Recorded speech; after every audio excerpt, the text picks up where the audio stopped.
2주 전 말씀에서 예수님께서 제자들에게 귀신을 내어 쫓는 권능을 주시고 둘씩 짝지어서 내어 보내셨죠. 오늘 본문에서는 이제 제자들이 나가서 귀신을 내쫓고 병든 자도 고치고 복음을 전하고 돌아와서 예수님에게 예수님, 우리가 이런 엄청난 일을 했습니다, 이렇게 와서 자랑하는 그런 장면이 나옵니다. 예수님께서는 그 제자들에게 그래, 가서 한적한 곳에 가서 쉬라 라고 말씀하시죠. 한적한 곳에 가서 쉬려고 하니까 가는 길에 큰 무리들이 예수님을 만나러 모여들었습니다. 그래서 어쩔 수 없이 이제 주님께서는 쉬지도 못하시고 말씀을 전하시죠. 말씀을 전하는데 그 수천 명의 사람들이 한 사람도 자리를 떠나지 않고 계속해서 그 말씀을 듣는 거예요. 결국엔 저무르질 때까지 말씀을 듣게 되었고, 예수님께서는 떡 5개와 물고기 2마리로 남자만 5,000명, 여자랑 아이 포함하면 10,000명 이상의 그 군중들, 무리들에게 먹을 것을 주시고 하나님의 놀라운 역사를 나타냈다는 것이 오늘 본문 말씀입니다. 우리 많은 성도님들이 이 오병이어 기적, 5개의 떡과 2마리의 물고기로 남자만 5,000명 먹이고 그리고 12강리 남기는 이 놀라운 기적은 다 알고 있을 것입니다. 또 이 오병이어 기적은 사복음서에 마태, 마가, 누가, 요한복음에 다 들어있는 기적입니다. 왜 네 복음서에 다 들어가 있을까요? 중요하니까 다 들어가 있겠죠. 그래서 이번 이 오병이의 기적, 이 말씀을 우리가 함께 나누고 또 이 시간 함께 예배드리는 가운데 하나님께서 오병이의 기적을 통해 하나님의 풍성함을 나타내셨던 것처럼 저와 여러분 가운데, 우리의 삶 가운데 이 오병이어 같은 기적이 일어나기를 간절히 소망합니다. 자, 첫 번째입니다. 다른 한번 해보십시오. 너희는 따로 한적한 곳에 가서 잠깐 쉬어라. 30절입니다. 사도들이 예수께 모여 자기들이 행한 것과 가르친 것을 낱낱이 고하니, 자, 제자들이 돌아와서 예수님에게 이야기를 한 겁니다. 예수님, 우리가 가니까 귀신이 떠나가고 병든 자도 낫고 놀라운 역사가 일어났습니다 하면 서로 자랑하듯이 자기가 했던 일들을 막 이렇게 이야기합니다. 그러자 예수님께서 아주 중요한 말씀을 하십니다. 31절입니다. 이르시되 너희는 따로 한적한 곳에 가서 잠깐 쉬어라 하시니 이는 오고 가는 사람이 많아 음식 먹을 겨를도 없음이라. 예수님께서 왜 제자들에게 한적한 곳에 가서 쉬라고 하셨을까요? 쉼이 필요하기 때문입니다. 비록 제자들은 지금 막 기분이 좋아졌어요. 이게 아주 이렇게 큰 일을 하고 나니까 칭찬받고도 싶고, 이러한 분위기는 계속해서 나가서 복음을 전할 수 있을 것 같고, 이러한 상황인데 예수님께서는 갑자기 그래, 수고했다, 그러나 이제는 가서 쉬어라 라고 말씀하신 거예요.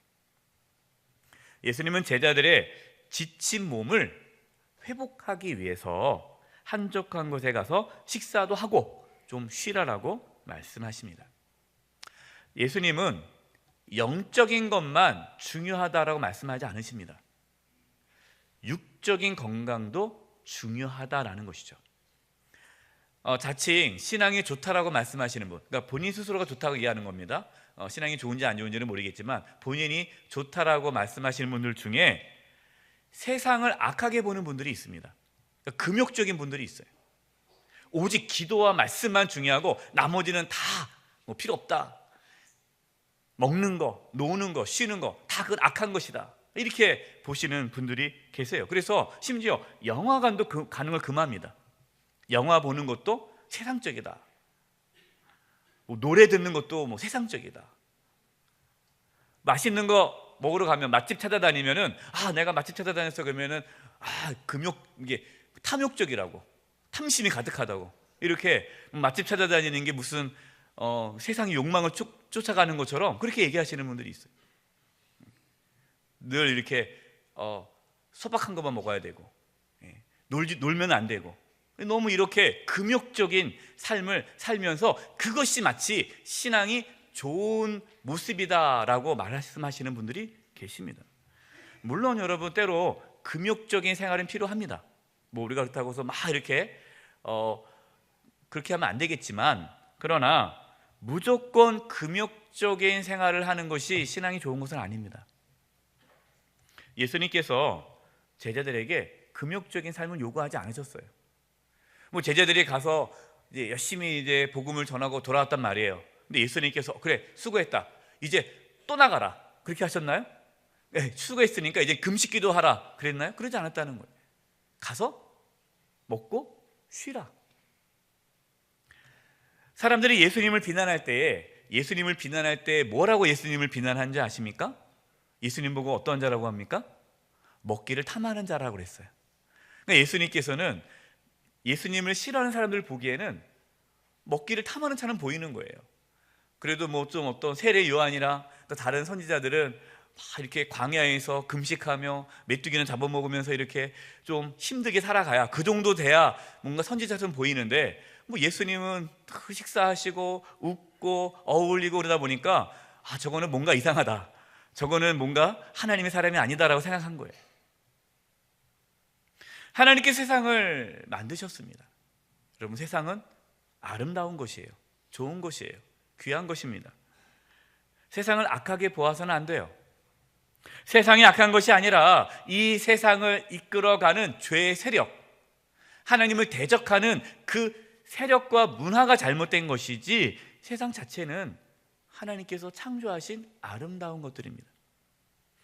그래서 예를 들어서 영화 자체가 나쁜 것이 아니라 어떠한 영화를 보느냐가 잘못될 수 있는 거죠. 좋은 영화가 얼마나 많이 있습니까? 맛있는 음식, 좋은 음식 먹는 게 뭐가 나쁜 거? 그거 나쁘진 않죠. 예, 잘못된 음식, 그런 걸 먹으면 안 되는 거죠. 우리가 어떻게 쓰느냐, 어떻게 사용하느냐, 그것이 어떠한 의미가 있느냐에 따라서 좋을 수도 있고 나쁠 수도 있는 것이지, 그 자체가 나쁜 것은 아니라는 거예요. 우리가 너무 영적인 거, 뭐 신앙적인 거, 이 신앙적인 것을 너무 영적인 것으로만 생각해서는 안 됩니다. 그래서 육적인 건강을 소홀히 해서는 안 됩니다. 몸이 피곤하면 영적인 상태도 좋지가 않습니다. 그래서 피곤하게 신앙생활하면 안 됩니다. 피곤하게 신앙생활은 즐겁고 기뻐해야 돼요. 피곤하면 쉬어야 돼요. 교회에서 많은 일을 맡아서 피곤하면 일을 줄여야 합니다. 또 이렇게 말씀드리니까 또 오늘 말씀 붙잡고 또 찬양대 또 대원들 대장한테 가가지고 이제 쉬겠습니다. 또 교사분들, 전사님 이제 쉬겠습니다. 오늘 말씀에 은혜 받았습니다. 제가 너무 많은 일을 하는 것 같아요. 제가 이제는 아무것도 안 하겠습니다. 그렇게 또 하시면 안 돼요. 쉬라고 그러니까 단순한 게으름을 쉼으로 생각해서는 그건 잘못된 거죠. 쉼을 신앙의 게으름으로 악용하지 마시기 바랍니다.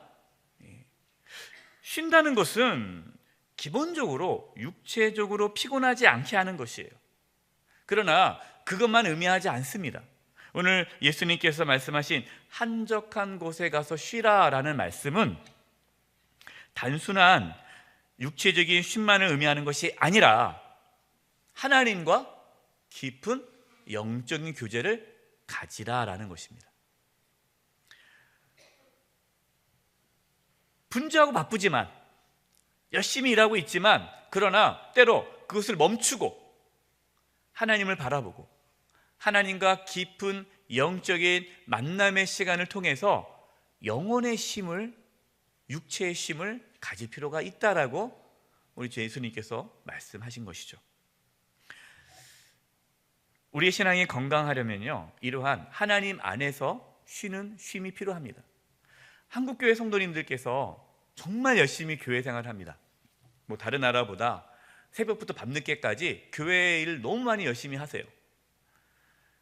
그런데 자신의 어떠한 삶에서 한 발 물러나서 하나님과의 깊은 만남의 시간, 하나님 안에서 참된 쉼을 갖는 것을 잘 못합니다. 바로 이것이 우리 한국교회 성도님들의 신앙이 건강하지 못한 이유 중에 하나예요. 제가 사역하면서 참 마음이 아팠었던 일이 있었습니다. 한 10 몇 년 전 일이었어요. 10 몇 년 전에 제가 이제 사역을 했는데, 그 교회 이제 교회학교 선생님, 이제 교회학교 교사를 섬기시는 집사님 한 분이 오전에 와서 교회 활동 열심히 하고 점심 식사하고 이제 교회를 떠나시는 거예요. 근데 대예배를 안 드리시고 그냥 교회학교만 하시고 그냥 가시는 거예요. 그래서 제가 그랬어요. 아니 집사님, 아니 왜 교회학교만 하시고 왜 가십니까? 예배 드리셔야죠. 그랬더니 자기는 교회학교만 봉사하러 교회 온대요. 집사님 그러면 어떻게 합니까? 그랬더니 자기도 살아야죠 그러시는 거예요. 그래서 뭘 살아요? 그랬더니 자기 본교회에서 은혜를 못 받으니까 교회에서는 봉사하고 자기가 은혜 받을 딴 교회 가서 은혜 받으러 간다는 거예요. 제가 그 얘기를 듣고 담임 목사님께 말씀을 드릴까 말까 하다가 말씀 못 드렸어요. 충격 받으실까 봐. 근데 저는 충격을 받았어요. 성도님들 중에 그런 분들도 있을 수 있겠구나. 교회 뭐 하러 오는 거예요? 일하러 오는 거예요. 일하러. 맡은 게 있으니까. 자기가 맡은 게 있으니까 일을 안 할 수는 없고 일은 해야 되고, 근데 은혜는 없는 거예요. 일만 하다가 그냥 가는 거예요. 그러니까 은혜는 받아야겠으니까 그냥 또 다른 교회 가서, 자기가 가고 싶은 교회 가서 그냥 예배에서 말씀 통해서 은혜 받겠다는 거예요.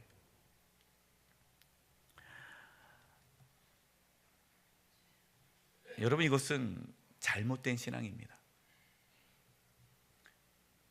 어떤 분들은 교회 안에서 뭔가 열심히 일을 해야 마음이 편하신 분들이 계세요. 바쁘게 교회 생활을 해야 자신이 뭔가 신앙생활을 잘한 것처럼 느껴져요. 이런 분들이 뭐 은퇴하시거나 어떠한 일을 맡는 걸 내려놓게 되면요, 아주 힘들어합니다.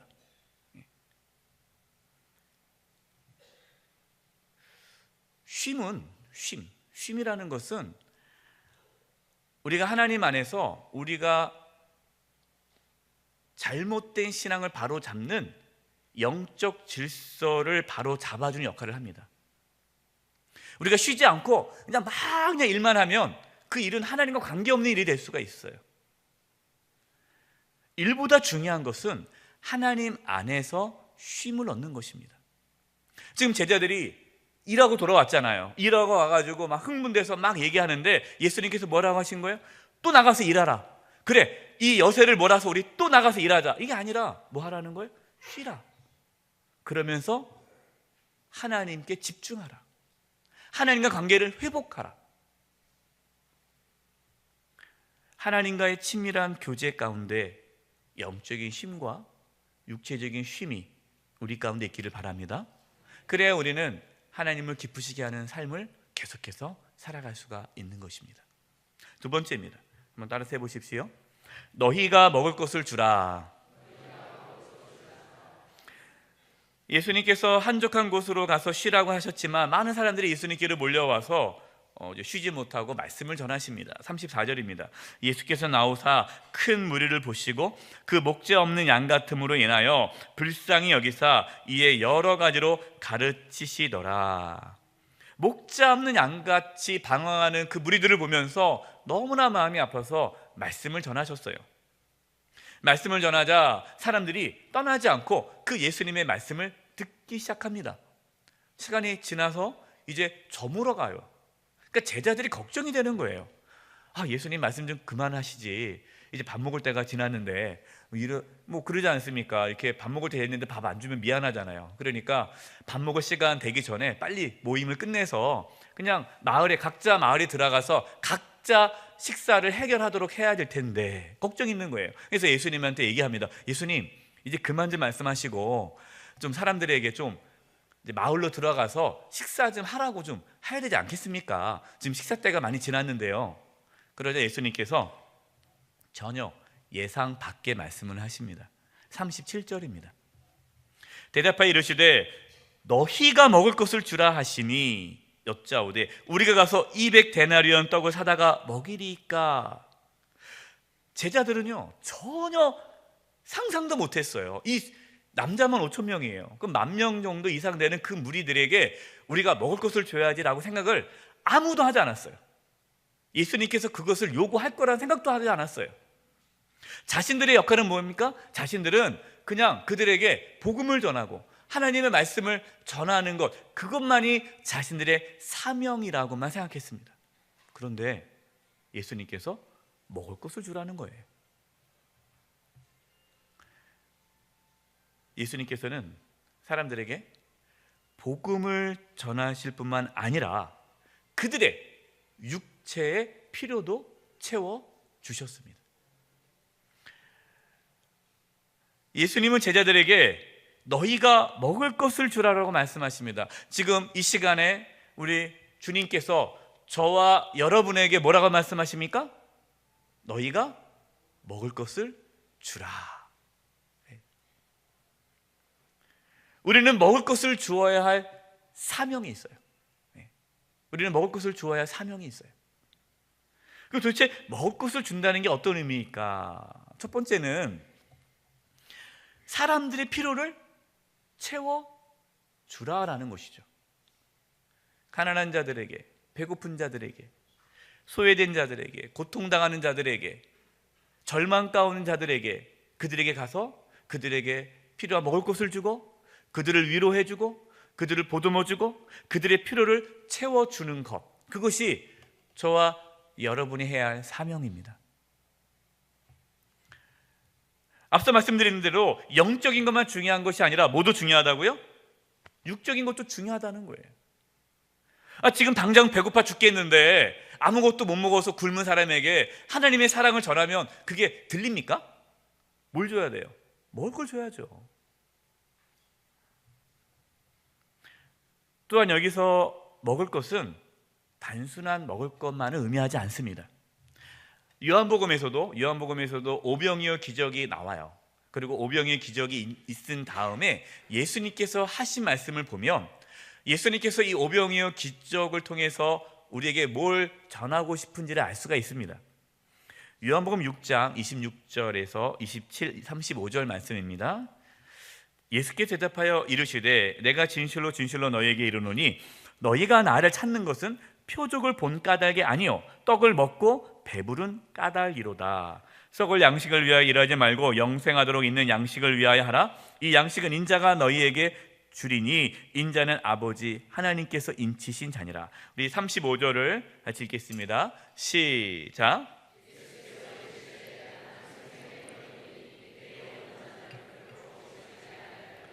나를 믿는 자는 영원히 목마르지 아니하리라. 아멘. 예수님께서 오병이어 기적을 통해서 사람들에게 말씀하고 싶은 것이 무엇입니까?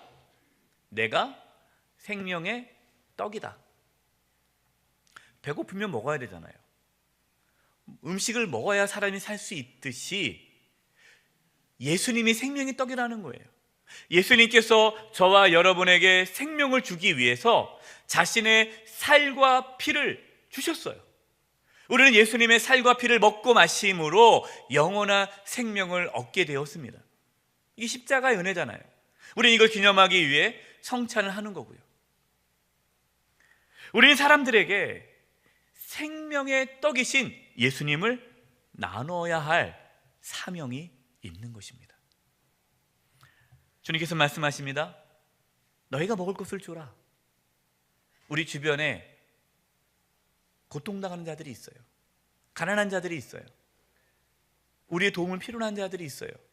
그들에게 그들의 필요를 채워주고 또한 그들에게 생명의 떡이신 예수님을 전하는 것, 바로 이것이 저와 여러분의 사명이요 우리 교회의 사명입니다. 마지막 세 번째입니다. 따라서 보겠습니다. 너희에게 떡 몇 개나 있는지 가서 보라. 예수님께서 제자들에게 너희들이 먹을 것을 주라 라고 하자 제자들은 황당해하죠. 그러면서 예수님, 지금 이 사람들 좀 한 끼 주려면 200데나리온 필요합니다. 200데나리온 지금 돈으로 한 사람이 한 2천만 원이에요. 2천만 원 필요합니다. 우리가 그 돈이 어디 있습니까? 우리 할 수 없습니다. 이런 얘기를 하는 거예요. 그러자 예수님께서 제자들에게 뭐라고 말씀합니까? 38절. 이르시되 너희에게 떡 몇 개나 있는지 가서 보라 하시니 알아보고 이르되 떡 5개와 물고기 2마리가 있더이다 하거늘. 예수님께서 제자들에게 너희들이 갖고 있는 음식이 얼마나 되는지 한번 알아보라라고 말씀하셨습니다. 그리고 제자들이 떡 5개와 물고기 2마리 있는데요, 갖고 왔어요. 그러자 그걸 가지고 하늘을 우러러 축사하시고, 이 축사한다는 말은 하나님께 감사 기도를 드렸다라는 거예요. 하나님께 기도한 거죠. 그리고 떡을 나눕니다. 41절입니다. 예수께서 떡 5개와 물고기 2마리를 가지사 하늘을 우러러 축사하시고 떡을 떼어 제자들에게 주어 사람들에게 나누어 주게 하시고 또 물고기 2마리도 모든 사람에게 나누시매. 예수님께서 떡 5개와 물고기 2마리를 어떻게 하셨어요? 남자만 5,000명, 여자 아이 합치면 10,000명 이상이 되는 큰 무리를 배불리게 하시고 또 12광질이나 남게 하셨습니다. 예수님께서 왜 제자들에게 너희들이 떡 몇 개가 있는지 알아보라라고 하실까요? 그 이유가 뭘까요? 굳이 그럴 필요 없잖아요. 예수님께서 떡 5개와 보리떡 2마리가 있어야 5,000명, 남자만 5,000명 먹을 수 있나요? 그렇지 않아요. 여러분, 떡 5개와 물고기 2마리가 무슨 의미가 있겠어요? 그 5,000명 이상 먹이는 남자만. 그거는 아무 의미가 없다는 거예요. 근데 예수님께서 왜 굳이 너희들에게 먹을 것이 있는지 한번 알아보라고 했을까요? 그것은 지금 너희들이 갖고 있는 것은 중요하지 않다라는 거예요. 즉 아까 앞서 말씀했듯이 제자들이 나가서 귀신을 내쫓고 병든 자를 고치고 복음을 전하고 엄청나게 많은 일들을 하고 돌아왔잖아요. 그들은 지금 승리를 경험하고 의기양양에 돌아왔단 말이에요. 예수님께서는 이 오병이어 기적을 통해서 제자들에게 이렇게 말씀하는 겁니다. 너희들 착각하지 말아라. 너희들이 능력이 많아서, 너희들이 믿음이 좋아서 그렇게 많은 일들을 한 것이 아니다. 지금도 너희들이 가진 것이 많아가지고 나눠주는 것이 아니다. 하나님께서 저와 여러분에게 먹을 것을 주라는 사명을 주셨어요. 그렇죠? 이제 가서 먹을 걸 줘야 돼요. 그런데 있어야지 주죠. 있어야지. 나 먹을 것도 없는데. 어떤 분이 이렇게 얘기해요. 목사님, 저는요 건강하지도 못합니다. 배운 것도 없습니다. 가진 것도 없습니다. 그래서 저는 줄 게 없어요. 사실 그렇죠. 근데 오늘 말씀하시는 겁니다. 우리가 능력이 많아서 주라는 것이 아닙니다. 우리가 갖고 있는 것이 얼마인지가 중요하지 않다라는 거예요. 우리가 능력이 얼마나 많은지도 중요하지 않습니다. 중요한 게 뭡니까? 하나님의 말씀에 순종해서 자신이 지금 가지고 있는 것, 그게 얼마든지 상관은 없어요. 그것 가지고 하나님께 드리고 내가 나눈다고 한다면 하나님께서는 내가 가지고 있는 그것 가지고 오병이의 기적을 만드신다는 겁니다. 하나님 어떤 분이세요? 우주를 창조하신 분이세요. 하나님이 부족함이 없지 않습니까? 우주 만물이 다 하나님 거예요. 하나님은 부족한 우리를 통해 위대한 일들을 이루어내십니다.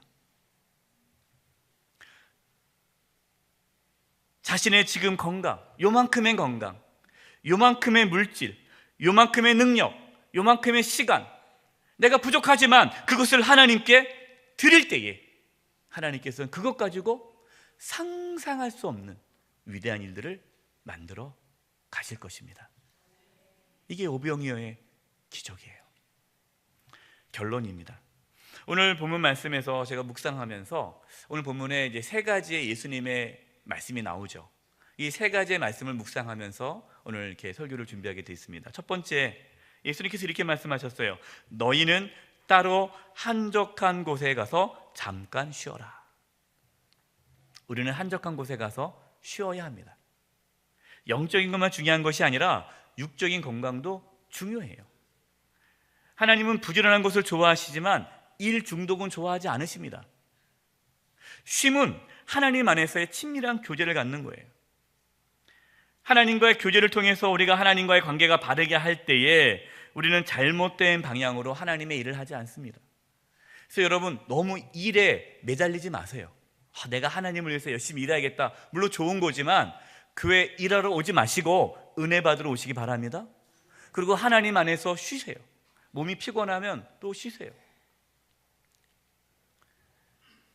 두 번째, 너희가 먹을 것을 주라 라고 말씀하셨습니다.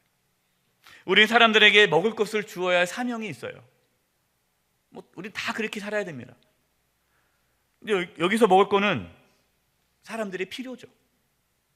우리의 가족, 우리 가족의 필요, 우리 주변 성도님들의 필요, 우리 주변에 있는 이웃들의 필요, 내가 만나는 사람들 중에 그분의 그 필요를 뭔지를 살펴보는 거예요. 따뜻한 말 한마디가 필요한 사람에게는 따뜻한 말 한마디를 내주고 안아주고 격려해주고, 또 좀 힘들어하면 내가 음식 싸가지고, 우리 권사님 중에 그런 분이 있더라고요. 누가 아프시다 그러면은, 구역원이 아프다 그러니까 음식을 싸가지고 만들어가지고 죽 써가지고 갖다 주시는 분들이 있어요. 그걸 받으신 우리 또 성도님은 너무너무 위로가 되는 거 아닙니까? 이게 사명이에요. 사람들의 필요를 채워주는 거예요. 또한 생명의 떡이신 예수님을 전함으로써 사람들에게 참된 생명을 나눠주는 것이 우리의 사명입니다. 마지막 세 번째, 너희에게 떡 몇 개나 있는지 가서 보라라고 말씀하십니다.